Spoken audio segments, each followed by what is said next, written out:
Sekarang silabusnya poin yang kelima, judulnya yaitu pendalaman isim. Buka halaman 1 sama halaman 1, yaitu lihat halaman 1, isim dibagi 2. Ada yang namanya isim mabni, ada yang namanya isim mu'rab. Sekali lagi, isim mabni dan isim mu'rab dibagi dulu.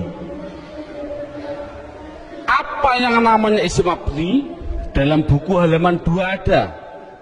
Mabni itu adalah, mabni itu apa? Mabni adalah harokat belakang, harokat belakang itu tetap. Saya tulis tetap. Itulah namanya mabni. Jadi mabni itu apa? Mabni harokat belakang tetap. Mu'rab itu apa? Mu'rab yaitu harokat belakang berubah-ubah. Harokat belakang berubah-ubah. Jadi itu kesimpulannya. Jadi isim harus dibagi 2, isim mabni dan isim mu'rab. Isim mabni belakangnya tetap, isim mu'rab belakangnya berubah-ubah. Isim mabni sekarang diperinci satu persatu. Dalam silabus ada isim mabni, yaitu satu namanya isim domir. Saya tulis satu namanya isim domir. Tolong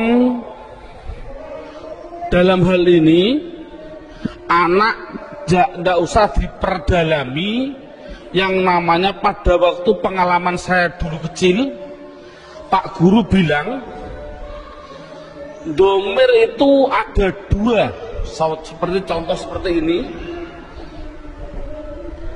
Domir ada 2, domir baris dan domir mustatir. Baris muttasil ada 2, baris munfasil ada 2, muttasil ada 4, dan domir mustatir ada yang jawas dan ada yang wujub. Ini enggak, dulu saya suruh menghafalkan ini domir saja, itu mungkin 1 bulan. Nah, menurut saya kita ambil yang pokok dulu. Dengan metode ini adalah metode saya bilang domir yang berupa domir baris munfasil rufa, yaitu pendalamannya dalam buku. Lihat halaman buku yaitu dilihat halaman 4. Halaman 4 dilihat judulnya isim domir. Di situ saya tulis yaitu lafal huwa, huma, hum, iya, huma, hunna, anta, antuma, antum, anti, antuma, antunna. Yang terakhir ana, nahnu. Jadi jumlahnya 14. 1, 2, 3, 6, 9, 12, 14, 13, 14. Jadi jumlahnya saya bilang isim domir adalah jumlahnya 14. Contohnya huwa, mahum. Yang namanya domir itu adalah kata ganti. Dalam buku huwa itu kata ganti dari siapa? Kata ganti dari dia. Dia siapa? Dia laki-laki 1. Ini yang namanya goib. Jadi kesimpulannya huma kata ganti dari siapa? Dia laki-laki dua yang goib. Hum kata ganti dari apa? Mereka atau mereka. Siapa mereka? Laki-laki 3 ke atas yang goib. Jadi kesimpulannya ini adalah namanya laki-laki. Ini berarti 1, 2, 3 ke atas ini perempuan. Tapi ini adalah semuanya adalah goib. Sekali lagi, ini adalah goib. Berarti dia perempuan 1 goibah atau goibah. Huma 2 perempuan goibah. Huna 3 ke atas perempuan goibah. Jadi inti kesimpulannya adalah 3 ini laki-laki, 3 ini perempuan yang semuanya adalah katakan goib. Anta kata ganti siapa? Dari kamu. Kamu siapa? Kamu laki-laki 1 yang hadir. Saya simpulkan intinya ini adalah laki-laki yang antum antuna, saya simpulkan perempuan, namun dua-duanya ini namanya hadir. Namanya hadir. Ana artinya saya, nahnu artinya kita. Penjelasannya, mengapa dhamir dikatakan mabni? Ini anak dijelaskan dengan 2 pendekatan. Contoh lafal huwa. Huwa itu kata ganti siapa? Dari dia. Dia 1 orang laki-laki, 1 orang Inggris. Kata gantinya juga dia. Tetap inilah akhirnya wa. Selamanya akhirnya dibaca wa. Makanya dikatakan mabni adalah belakangnya tetap, yaitu tetap dibaca fathah. Dia orang Amerika, ya sama tetap wa. Orang Indonesia, ya tetap wa. Jangan mentang-mentang orang Indonesianya orang pendek-pendek terus dibilang wi. Kalau orang Arab orangnya tinggi-tinggi wu, enggak boleh. Kesimpulannya adalah selamanya pasti akhirnya tetap berupa yang namanya wa. Itu pendekatan secara logika. Pendekatan secara nahwiyah walaupun salah, karena walaupun salah, contoh huwa dia dibaca rofa ya tetap huwa. Dia karena isim kan dibaca nasab ya tetap huwa. Dibaca jar ya tetap huwa. Sekali lagi untuk seorang guru, cara menerangkan seperti ini walaupun salah. Kan tidak mungkin huwa itu adalah dhamir rofa. Kok bisa nasab? Itu contoh seorang guru. Ini penting untuk seorang guru. No, ini permasalahannya. Pengalaman saya keliling, pertanyaan saya itu rata-rata di dalam hal ghaib dan hadir. Saya bilang, apa sih artinya ghaib dan apa sih artinya hadir?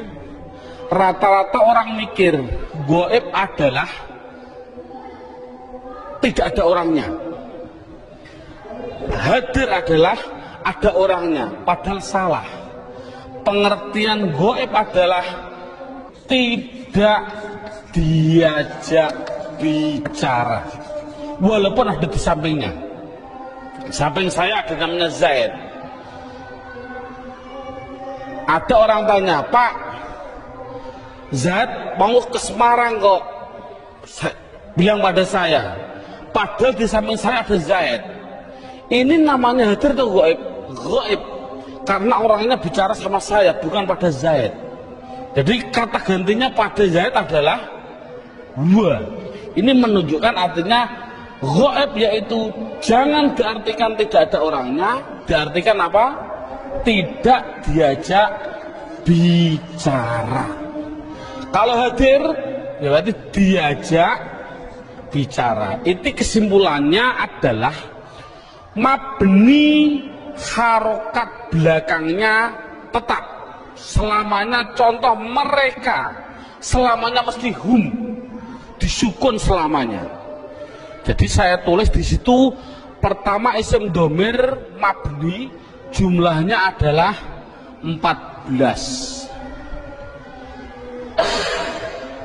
Buka seterusnya bukunya halaman 5. Yang kedua, mabni yang kedua yaitu yang namanya di situ saya tulis isim isyarah.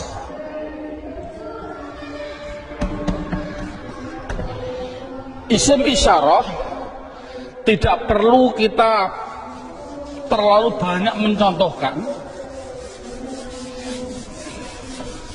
Isim isyarah itu kita contohkan hanya yang mudah-mudah saja.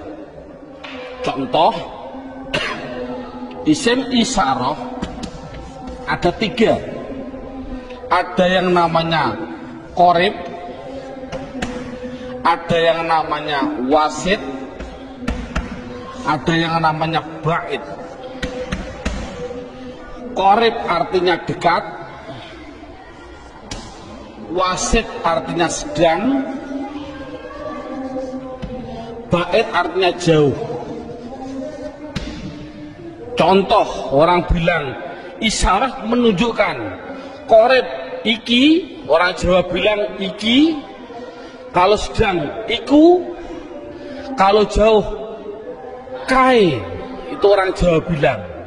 Tapi kalau orang Sunda, iya, eta, itu ya salah. Itu milik orang Indonesia, bukan orang Sunda sebenarnya.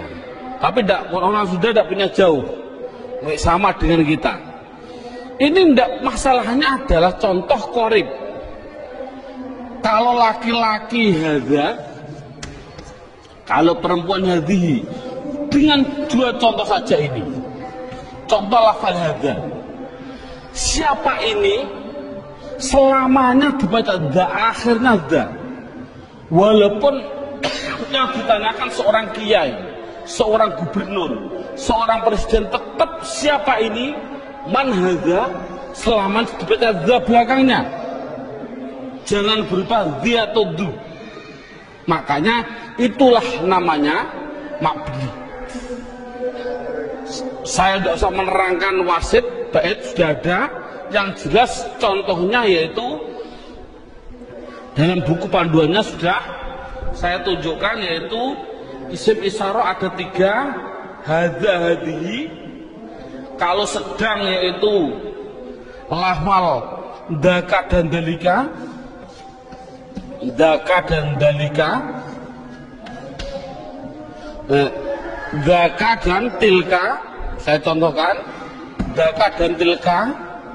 Kalau jauh saya contohkan hanya 2, dalika dan ulaika. Jadi jumlahnya yaitu ada berapa? Dalika, ulaika. Jumlahnya berapa? 1, 2, 3, 4, 5, 6. Saya katakan isim isyarah jumlahnya adalah hanya 6. Walaupun nanti pendalamannya banyak. Seorang guru tolong hanya seperti itu dulu. Terusnya mabni yang ketiga yaitu yang namanya isim mausul. Buka dalam bukunya halaman yang ke isim mausul, kata sambung.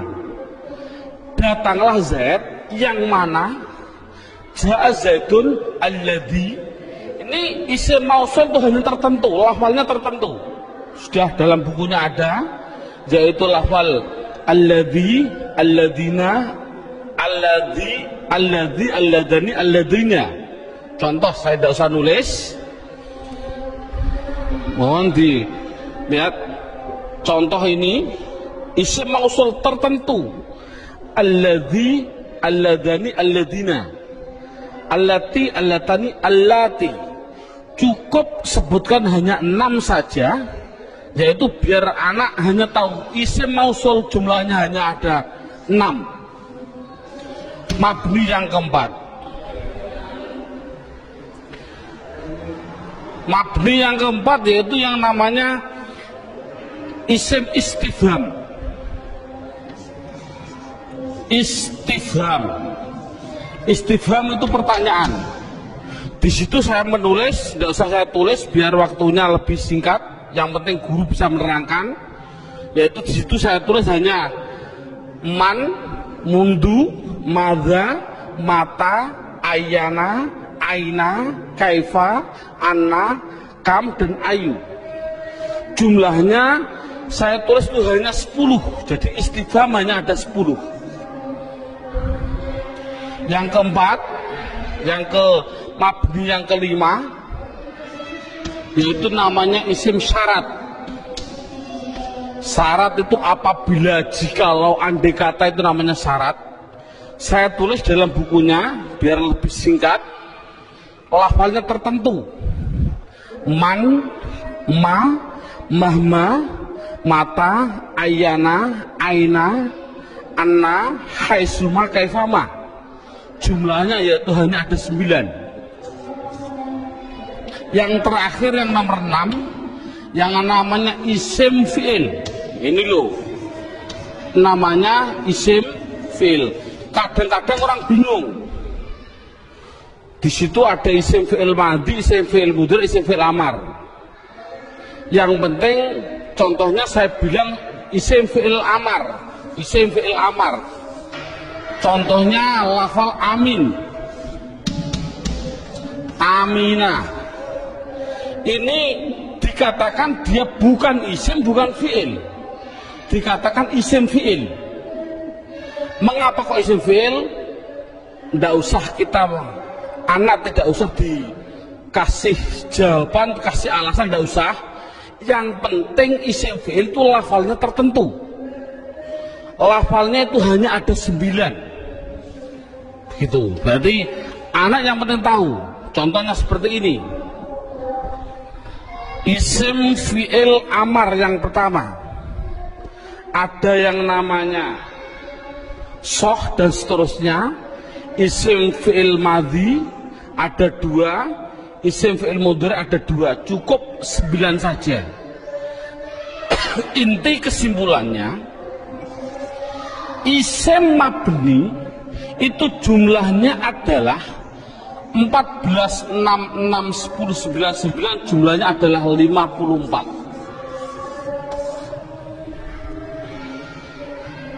Padahal tadi saya bilang tulisan Arab yang namanya isim di dunia jumlahnya kalimat isim adalah 1 miliar triliun. Itu jumlahnya tulisan Arab di dunia itu 1 miliar triliun. Kalau isim jumlahnya miliaran triliun dibagi 2, mabni dan mu'rab. Yang namanya mabni yaitu 54. Selainnya pasti mu'rab. Kesimpulannya, isim mu'rab adalah yang tidak berupa mabni. Saya mohon maaf untuk seorang ustadz, seorang guru. Dulu pada waktu saya masih kelas 1 sanawiyah, sudah diajarkan oleh alfiyah, padahal saya belum memahami betul. Saya ditunjukkan contohnya huwa, isim domir. Isim domir huwa itu dikatakan mabni karena apa? Karena yang namanya mabni adalah serupa dengan huruf. Murab tidak serupa dengan huruf. Jadi yang namanya mabni serupa dengan huruf. Serupa di dalam apanya? Ada sibe wat, sibe iftikor, sibe. Tidak perlulah kita sementara nanti dulu. Yang penting anak bisa, yang namanya mabni pasti tertentu lafalnya, dan dia pasti serupa dengan huruf. Makanya tidak usah kita menjelaskan alasan-alasan dulu, biarlah nanti seorang ustadz kalau dia sudah belajar alfiyah.